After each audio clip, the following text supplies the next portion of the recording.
And now, race fans, for the most famous words in motorsports. Today's Grand Marshal representing Subway, Jared Fogle. Hi there, I'm Jared Fogle. On behalf of all the Subway franchisees in North America, welcome to this year's Subway 500 here in Martinsville, Virginia. Gentlemen, start your engines! Crank them up. Crank them up. Crank it up. Far enough. Crank it. All right, 10-4, that's awesome. Just got to keep doing what we've been doing. We've been doing great. The big thing tonight is just avoiding these wrecks, man. It's a mess. We'll just go on defensive. Just get it done tonight. It'll be good. Here they come out of turn 4, crowd of almost 70,000 on their field as the green flag waves at Martinsville Speedway.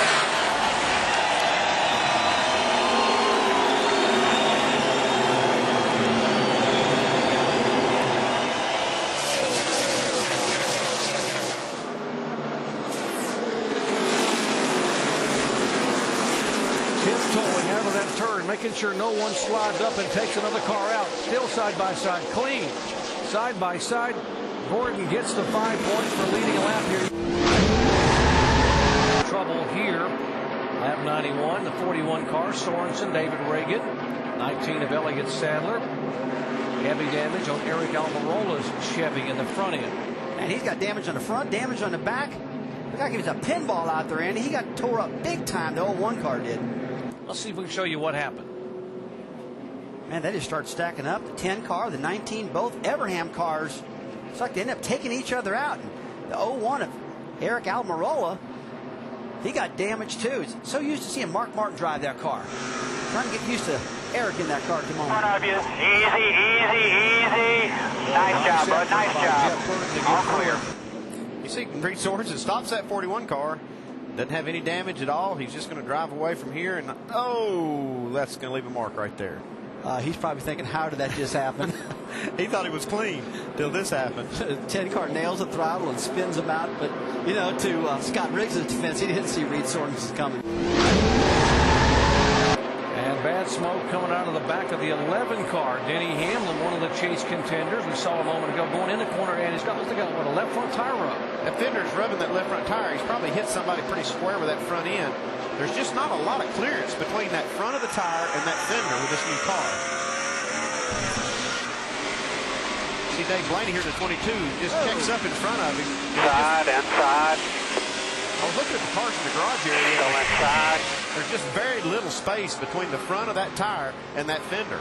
And I was wondering if this was going to happen sometime today.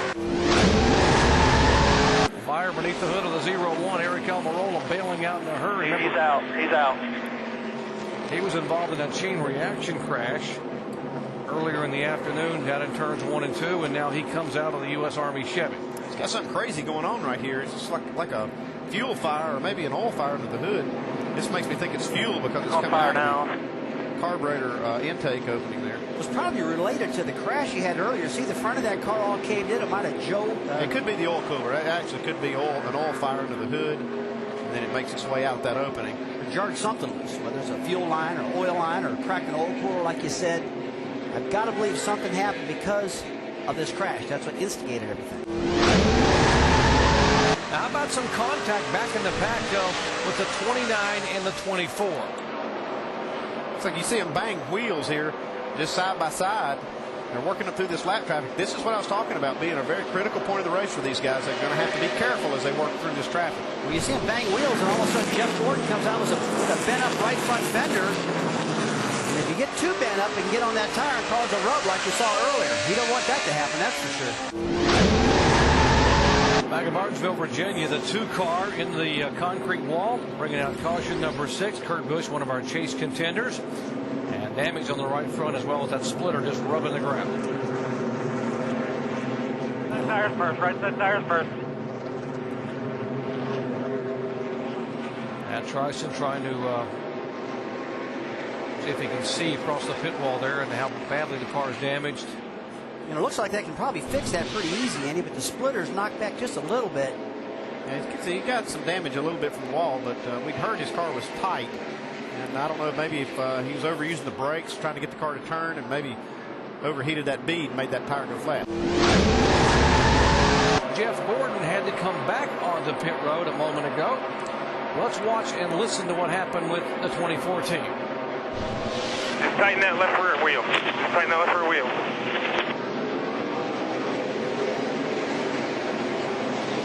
Come in here, nice and easy. Just tighten that left rear, let's go. Just racing hard off pit road, these guys. Pressure's on them to try to beat somebody out of the pit. Let's go, let's go. Coming to the green, coming to the green.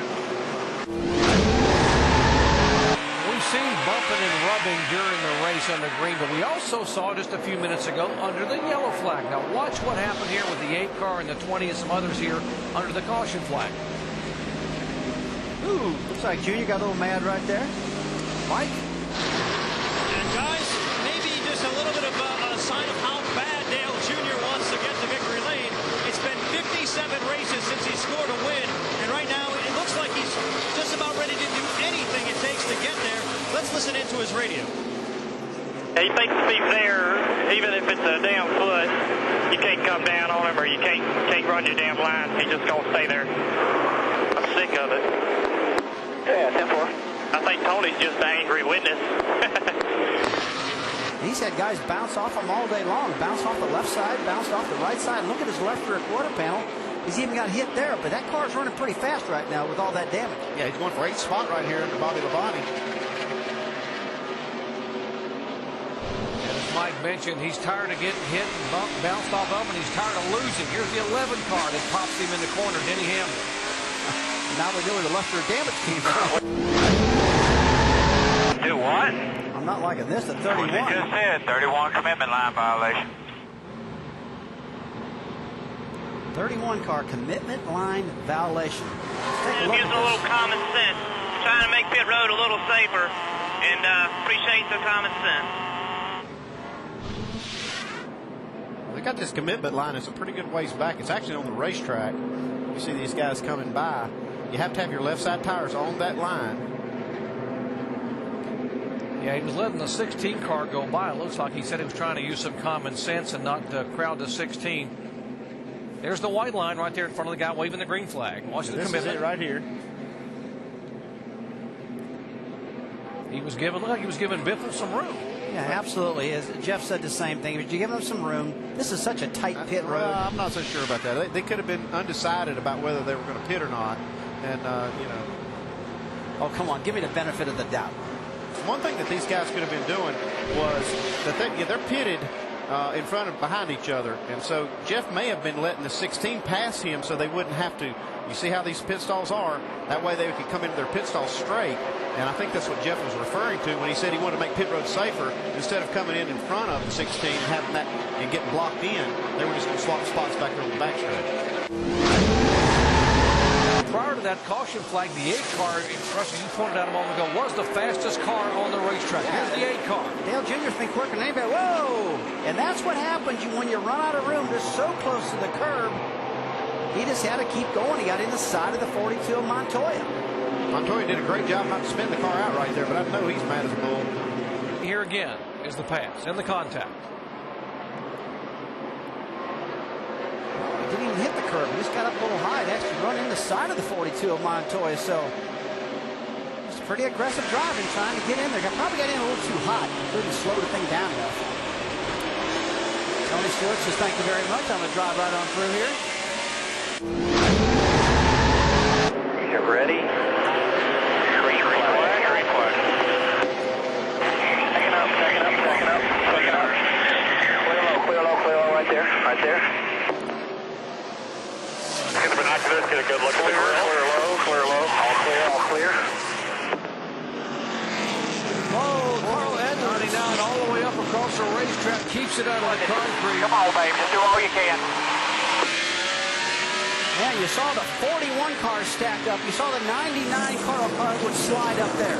Brakes are hot. I couldn't get it stopped. And we're hearing now that the brakes on the 26 car, Jamie McMurray, is starting to fail also. So a lot of problems starting to happen. And we're only halfway into this race, guys. One thing that happened right here to this 99 car is he's talking about his brakes were hot. And what happens is it boils that brake fluid and makes the pedal go to the floor. 41 Reed Swords in the slow. We were talking about the 26. Whoa, the 18 car, J.J. Yaley, a lot of smoke. Dale Earnhardt Jr. right in behind him, and the caution will be waved again for the 10th time. Oh, Johnson's got a little bit of damage here. That's not going to hurt him, though. He just needs to monitor that, Andy. It's just no damage, just a grill knocked out. That happened as a part of the chain reaction on the restart. We heard the 26 car had a right rear brake issue. They stacked up. And we will show you again what happened on the restart a moment ago as they were coming down for the green flag. Everything looks normal here. You see these guys coming off this corner. And something happens. What looks like right here, this 41 car just didn't get going. And all these guys just start piling into the back of each other. Edwards gets by on the inside beneath the 17 of Kenseth, but now watch the 99 car up across the track. Said his brake pedal went soft there. His brakes were hot. He didn't have any brakes when he went in there to hit them. See the 18 kind of file in right there behind Carl. Then right here, it looks like the engine just blows up. That's it coming out of the exhaust pipes. Look at Dale Jr. Couldn't even see, Andy. Yeah, he got stuck in that smoke and almost got up in the wall. That was a good save by him. He's probably blinded by this smoke. There's a ton of smoke came out of the pipes of this car. It's like one of those Days of Thunder movies, Jerry. Yeah, you right can't there see in turn nothing, two. you know? Now from the one car of Truex, who was also behind this engine problem. Tire smoke. Got one blowing up in front of you, blowing up in front of you. Come on through here, come on. Caution. 66 Jeff Green slow on the racetrack after running so well in the top 5 early. No caution flag. Right front is flat. Looks like he might also have the right rear down. Yeah, he probably melted that bead like we saw Tim Brewer show us a while ago. Hold your line, Racer, hold your line. Looks like that same kind of a failure in that tire. If he can make it around the pit road, he's not going to make it. Caution's out. Now the caution will come out. Oh boy, what a break for Jimmie Johnson. This caution coming out about 15 or 14 laps before he had to come on pit road to get that fuel. Rubbin is racing. Watch the 1 and the 25. Now watch the rear tires in the 25 here shortly. He's going to get down in the corner deep and start wheel hopping. Watch this right here. Up, up, up, up. See it jumping up and down, guys? And that's what causes him to get loose. Slides up into the one car and takes him out. Problem is, Martin probably doesn't know that happened. Probably thinks he just took him out on purpose. Caution coming out with the 88 car. Ricky Rudd making his final start in the native state of Virginia. There's the flat tire on the front car of Rudd. Now watch the contact. A little beating and banging between the 9 car of Kane and the 88 of Rudd. And just run out of real estate, get down into the turn 1 right there. Looks like 88 got stuck in outside. Whoa, little payback there. I don't think anybody want to pay back Ricky Rudd. That's one guy I wouldn't mess with. That's right. Now speaking of a little contact and the guys just going after it, watch the 24 and the 48 car here. Turn 1, Jimmy just about gets there. Gets that position on this 24 car. Jeff has him cleared right here, but he can't outbreak the 48 getting into 3. Well, he sailed it down in that corner, moved him up a little bit on the racetrack, picked the throttle back up, and drove off. And now we've got a new leader, Jimmie Johnson. Trouble on the track. Well, a couple of chasers involved. There's a look right back at the hood of the 99 car. Carl Edwards. They both had just pitted back at all that traffic. Tony Stewart gets it fired. Those two were all jammed up. The 99 car couldn't get going. He got locked behind the 20 there. The 20's engine wouldn't refire. Lost a lot of time right there, but it's not going to hurt him. They'll be able to catch back up to the back of the pack, but this is late in the race to have problems like this. Caution number 17. There's Martin Truex Jr. Gets into the 45 car. This is quite a few instances we've seen this one car in today. He just keeps running out of room. That curb keeps sneaking up on him. He hits the curb and gets up in these guys, spins them out. Here are the victims. Tony Stewart trying to get stopped so he doesn't just T-bone the side, and right behind him was the 99. Trouble on the track. Martin Truex Jr. around. Well, the one car has had his share of issues and troubles. He's been sort of a cue ball out there, being bounced off. Got a left front flat. Actually, the left front tire is missing from that one car, and Martin tries to bring it back around. One of our chasers, that's part of the tire is down. The bottom part. Yeah, I think it hit the curb, Bono, and it came off the rim is what I believe. Jerry, it looks like the cars will be fine, though, guys. You come in just for a pit stop. The air dam's not tore up. The splitter's fine. Looks like he got a little boot from behind him by the 6 car. Looks like Tony and Carl just barely get through this one, too. They got to be saying, what's wrong with you guys? We can't catch a break. There's the John Andretti. Here's the 6 car, Reagan with the bump under the 1 car, Martin Truex. Come on. How about from Carl Edwards' viewpoint? Stop. And that's a 6. Now he's moving. He's on with him. But it sure did change the whole complexion of this race, this restart, because I thought Jeff Gordon had something for Jimmy Johnson, but it sure changed. 5 laps to go. Jimmy Johnson trying to make trouble up behind him, coming out of the corner there in turn 2. Kyle Petty. Caution's out. Watch for debris there, bud. There's 4 cars spun back there. 1 car, Martin Truex involved. There were a couple of cars in front of them that spun around. Bobby Labonte missing the back part of his Dodge. Flapping in the breeze there. Bobby was having such a good run. Let's show you what happened here. We just set a record for caution flags, by the way. 20th caution flag of the day. Bobby Labonte around, a cloud of smoke. Nobody can see. Everybody's piling up in the smoke. Folks, when you're running close to 100 miles an hour and you crash like this with no vision, you're going to hit hard. Tony Raines. Tony Raines gets to the back of the 45. Come on. Don't let him. Come on. White flag this time. White flag No this cause. time. 6 car, bottom of the racetrack. 12 car right on the rear of the 48 Caution's out. 6 cars sitting sideways in the middle of the track. They're wide open. Now the caution flag's out. Race is over. That's it right there. And boy, Chad Canal says, I can't believe we got a caution flag. Guys, that was an unbelievable race. And we saw the caution flags all day long, late in the race.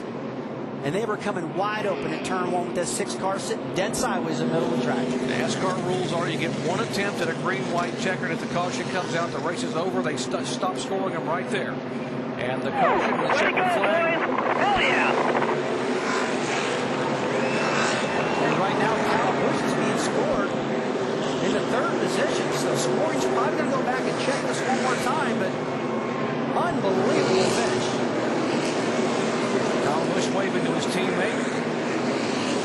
Greg Biffle, there's Jeff Gordon going by, and the celebration begins. Now watch Chad Canals' reaction. Finally. Jeff Gordon just walked up. What was the word exchange there, Ryan? We were just exploring away. We were mad at each other, but And why was that? well, I gave him a little tap. Did the same thing he did to Jimmy at the first race here, and got him up out of the way. And then I went into the next corner here down into 1, and I locked the left front a little bit and got up into his door, pushed him up, and thankfully I saved it when he come back and retaliated. So I understand why he was upset, but I didn't do it on purpose. And 3rd place is great compared to where we were at one point in the race, but I just mean long green flag runs. You know, this DuPont Chevrolet was great on the long runs. We showed that all day, and you know, we just didn't need all those cautions and short runs. But it's pretty typical here at Martinsville. So you know, I just couldn't get going on the restarts and get real loose getting in, and that's unfortunately why we ended up losing 2nd as well. Still a good point to save for us. Jimmy was tough. You know, congratulations to him, and I really didn't have anything for him. His team has gathered around somewhere behind us here. Most everyone's had a chance to congratulate him. Chiron Rick Hendrick has been in there. He's gotten a kiss from Shani, his lovely wife. And now he jumps down to drink in what was another win here at Martinsville, Jimmy. Just a great day of racing. And at the end, it always works out that way here for a good short track race. Green, white, checkered, or some type of shootout at the end. And that's really not my strong suit, so I was happy to hang on to that. I'm usually better on the long run here, and we were able to hang on to it. I think we had a great car. Certainly went up there and got the win today. It's something I'm very proud of. And it's hard to not come to Martinsville this weekend and not think of all of our friends on 501 RH. And I certainly want to dedicate this to them. Your crew chief deflected all credit to the car, crew chief, and team. He said it was all you today. Yeah, it takes good equipment. It certainly does. But when you're racing the 24, we know we have the same stuff. And the 12 was there, you know, digging hard too. And it was really about kind of who wanted the most at the end there. And had a good car. And I'm not going to sit here and boast about my abilities in the car, but I think I did a good job today, and certainly proud of what I did.